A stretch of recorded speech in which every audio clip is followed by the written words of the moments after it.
The history of the shinobi begins in the dirt of the 15th century mountain valleys. These were laborers, masons, and outcasts, men whose primary training came from the rice field rather than the dojo. Their most famous tools reveal this working-class reality. The kunai was originally a masonry trowel used for prying stone, while the kama, on the other hand, was simply a standard agricultural rice sickle.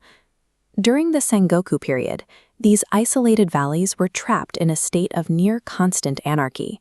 For the families living here, the threat of roaming samurai armies and opportunistic bandits was a permanent feature of life. But self-defense was a legal minefield. Strict class laws prohibited peasants from carrying swords.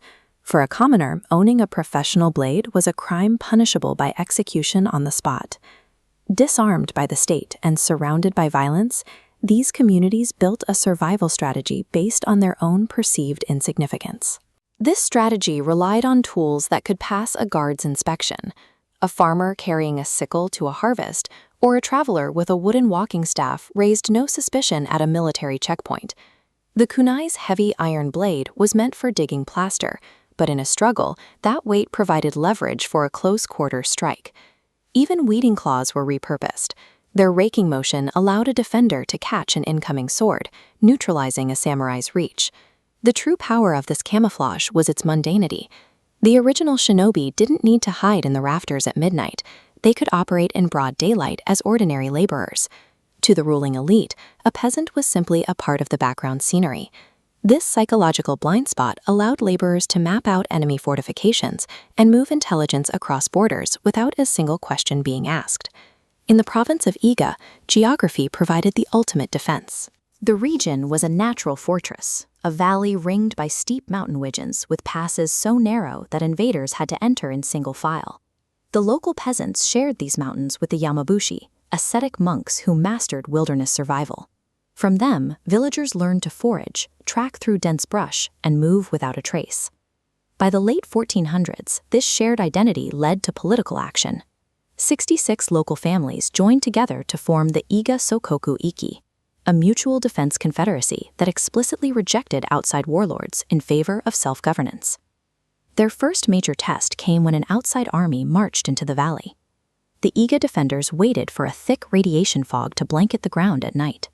With soot-blackened faces, they became ghosts rising from the mist, killing the enemy commanders in their tents and forcing survivors to flee. This victory proved that a coordinated local alliance, using their own land as a weapon, could successfully repel a professional military force. In 1581, the Iga Republic faced a threat they couldn't ignore. Oda Nobunaga, the most powerful warlord in Japan, launched a massive invasion to crush their model of peasant autonomy.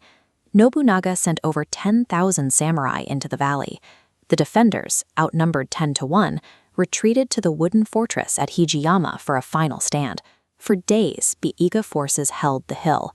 They used passwords to coordinate night raids and dropped rocks and trees onto the advancing samurai, using the vertical terrain to negate the enemy's superior numbers. The end came when Nobunaga's generals used the mountain winds to set the complex ablaze. The fire swept through the wooden stockades, destroying the fortress and the village within hours. Though the fortress was gone, a few hundred villagers had stalled a superpower for weeks. They had turned a mountain into a trap, proving that a desperate defender could hold off an army with nothing but coordination and hillside debris. The surviving Iga operatives didn't disappear after the fire. Their skills were so effective that they were immediately hired by the next great shogun, Tokugawa Ieyasu, to serve as his personal intelligence network. The legacy of the ninja isn't about secret magic or black costumes. It is the story of people who were denied the weapons of the elite and found a way to win using the tools they already had in their hands.